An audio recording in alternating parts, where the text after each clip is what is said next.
Mamadou Sall tuuma yi ñu teg ci seen i ndodd ñeel trafic passeport diplomatique loolee la kenn ci seen ay avocat xamle mu di maître Antoine Mbengue boobulee avocat sax tàmbalee setal ñi muy layal ndax xamle na ni dossier bi dañu ko médiatiser ba mu ëpp waaye la xew dëgg-dëgg ak li ñuy nettali daanaka dafa safaanoo ñu déglu ko.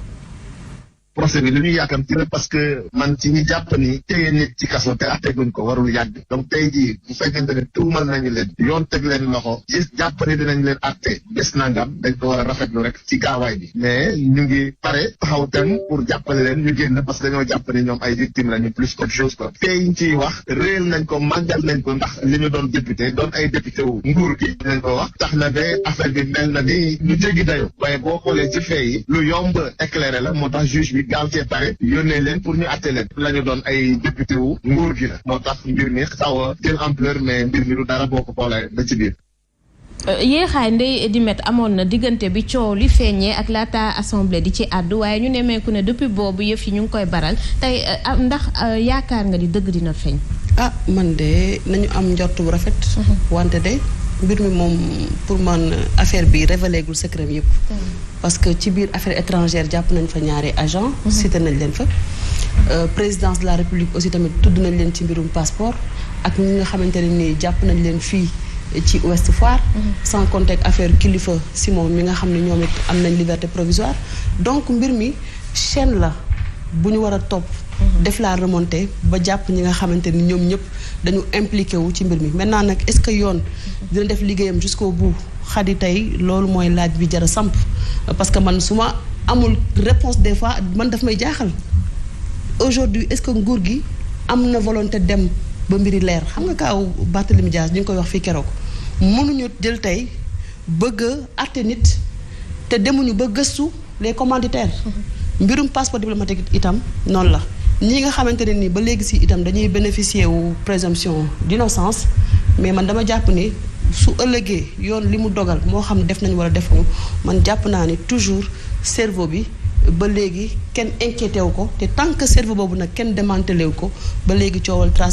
passeport yooyu doon du fi gaaw a jóge ñu jege nguur gi la Mansour ndax mën nañoo am yaakaar it ni dañu ko def ni yenn dossiers yi maanaam àtte leen ci diir ñu ne dañoo feebar ñu may leen bàyyib ndégadiku mujj gi procès dootul am.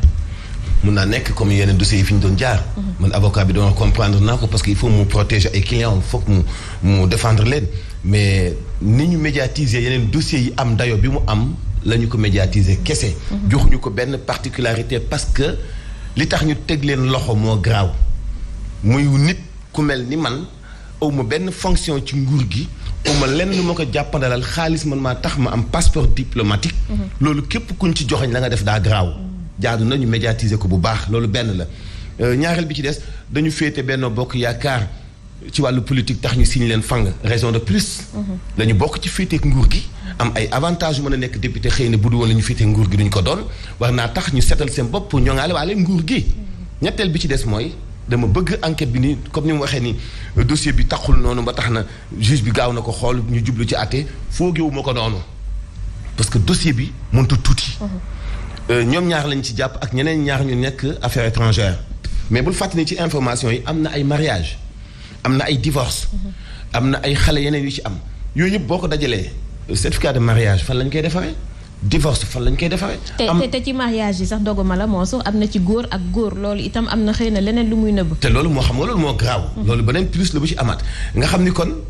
avocat bi mënut a wax lu dul minimiser dossier bi ci bëtu nit ñi comme défendre ay clients am mais dossier bi mëntu tuuti te même bu ñu ko àttee li Ndeye Dimet wax ñu tiit ci fi yeneen dossiers yi doon jaar ñu am liberté provisoire mais du tee nit ñi di dem di ci fàttaliwaat parce que tey ci suba ñu ngi wax ne njiit réew mi woon a Poutine fu lu mu ci jublu parce que am na fu diplomatie bu Sénégal toll ba mu tax ko mu nekk président Union africaine. mais diplomatie boobu bu amee ñaari nit yu seen féete ci nguur.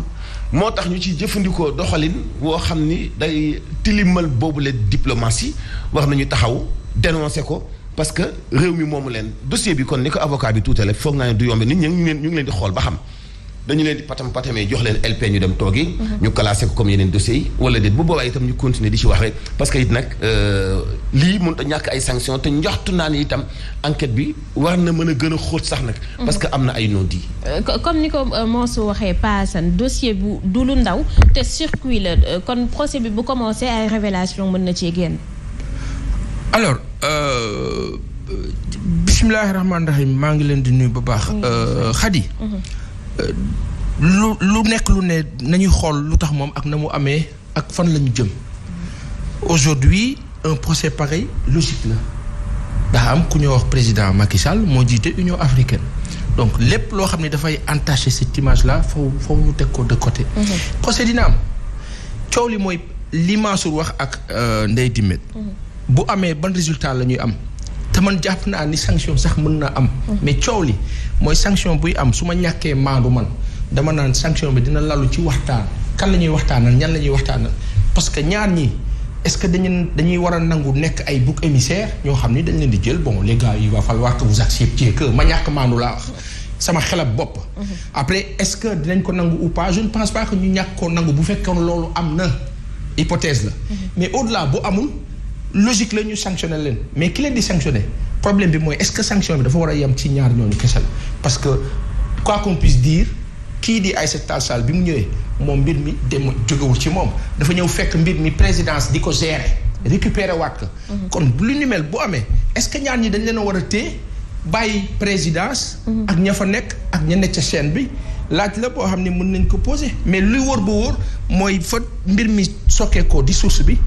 foofu malheureusement sama ñàkk maanu daf may wax ne ma que ñooñu du mujj fenn. voilà Pa Assane ñu wax ci njàng meeg njàngale mi SAEMS ak CUSEMS ginnaaw këyit gi ñu xaatimaat ci seen diggante ak gouvernement bi ñoom génn nañ ñu ki tey ci suba ñaari organisation syndicale yooyu de di leeral di xam ne ni ci seen xeex bi ñu ngi koy woyal ba tey seen mot d'ordre bi dañu ko ajandikum fii ak gouvernement Sénégal daal di matérialiser yooyu les accords jàkkaarloo woon nañu ak taskatu xibaar yi ñu daal di dellu siwaat itam ci calendrier scolaire bi ñu defaraat ñoom nag ñu ngi ñaawlu ñàkk waxtaan bi am ci seen diggante ak ñi nga xamante ne ñoom ñooy autorité ñi ngànk wàllu wi ñoom du ceeg Abdoul Aziz Sow Dabax.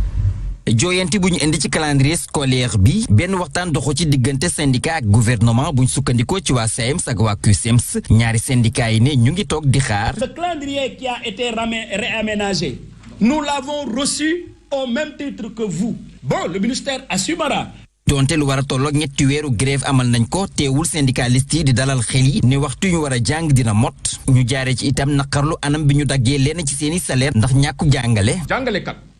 bu kontaanee lu mu mën a jàngale ñaari semaine